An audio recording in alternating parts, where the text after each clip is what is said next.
Cuando el medio de intercambio When the use of a medium of exchange becomes widespread, money emerges. In theoretical or praxeological terms, in abstract terms. As you know, this is true regardless of the concrete good that constitutes money at any one moment.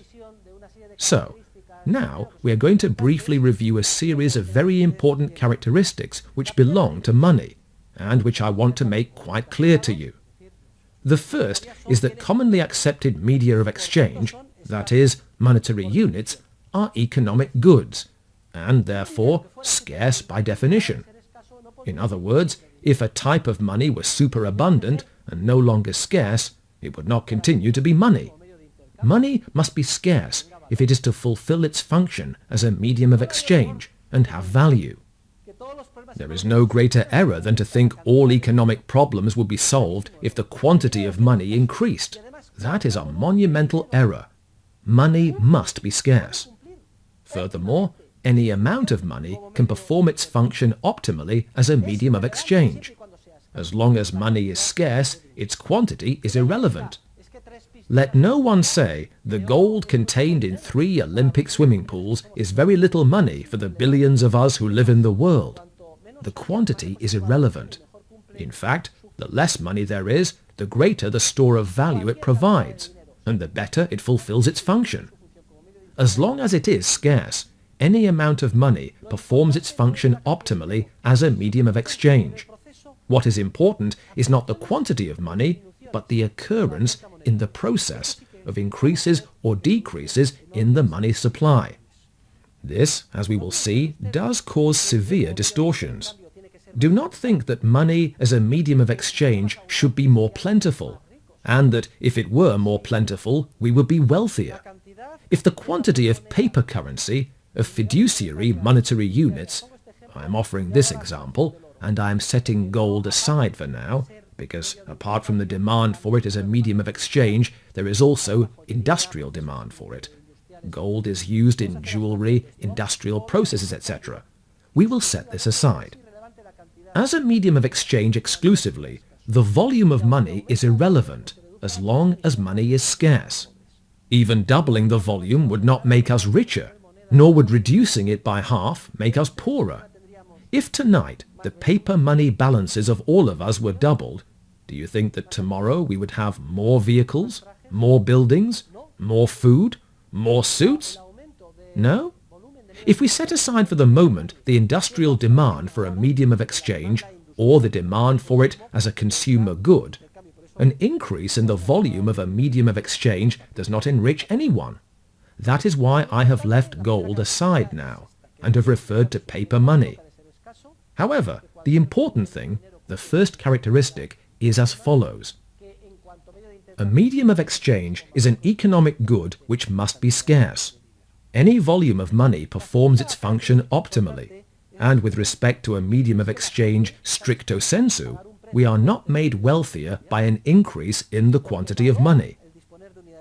The second important characteristic of money is that people are willing to pay a price to obtain monetary units, because they value having them, precisely for the 3 reasons I have mentioned.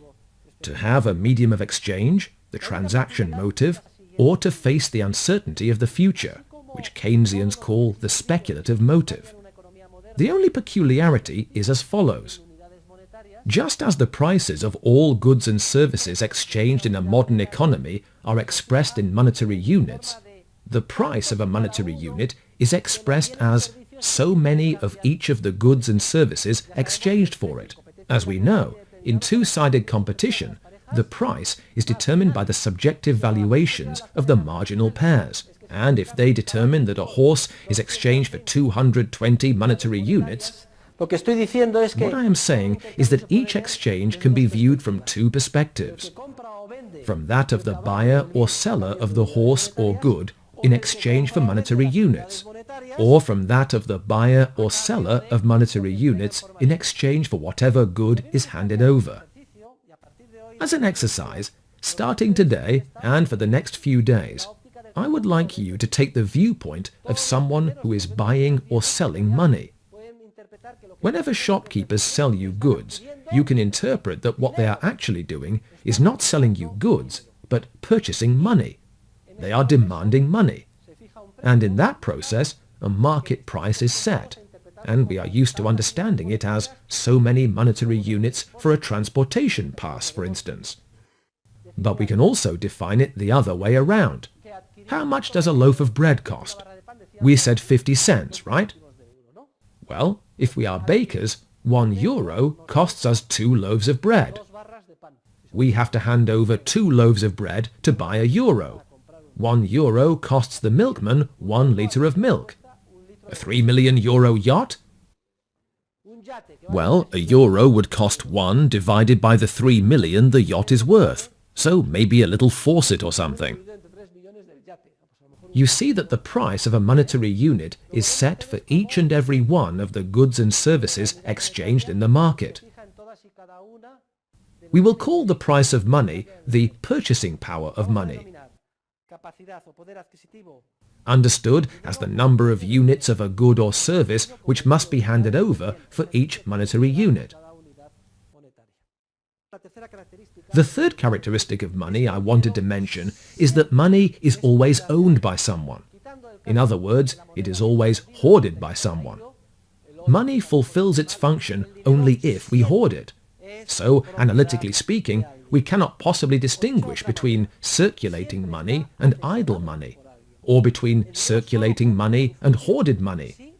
No one has ever seen a €10 bill, nor a gold coin with 2 legs running from one place to the other. Money performs its function only if it is hoarded in someone's pocket. Those who criticize and say that money must be put into circulation are actually issuing a value judgment, because what they are really saying is, in my personal opinion, your cash balance is too high. Please lower it. How? By giving it to me. Buy my goods.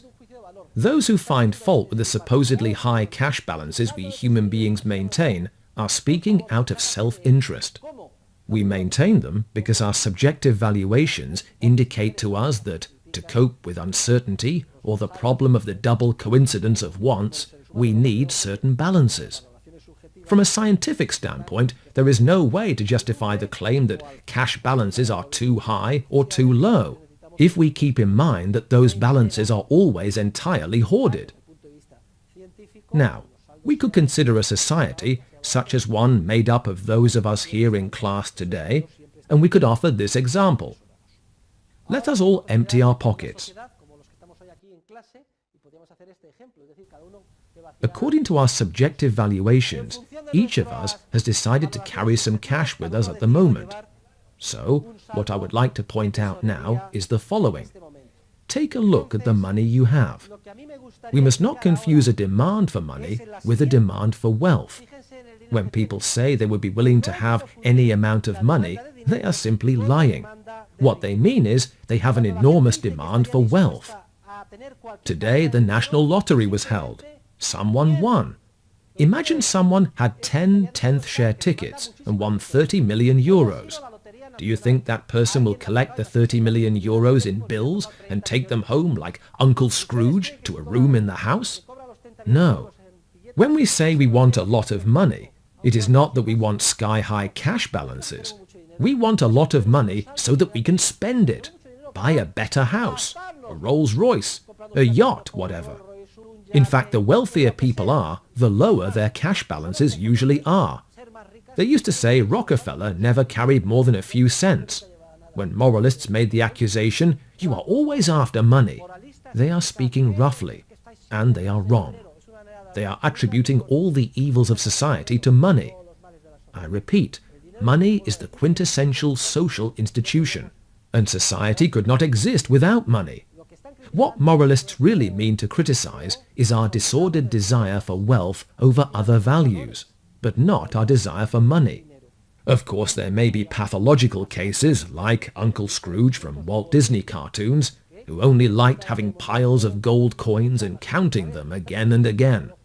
But apart from those pathological cases, we demand money in order to spend it. What we have an unlimited demand for is wealth, not money.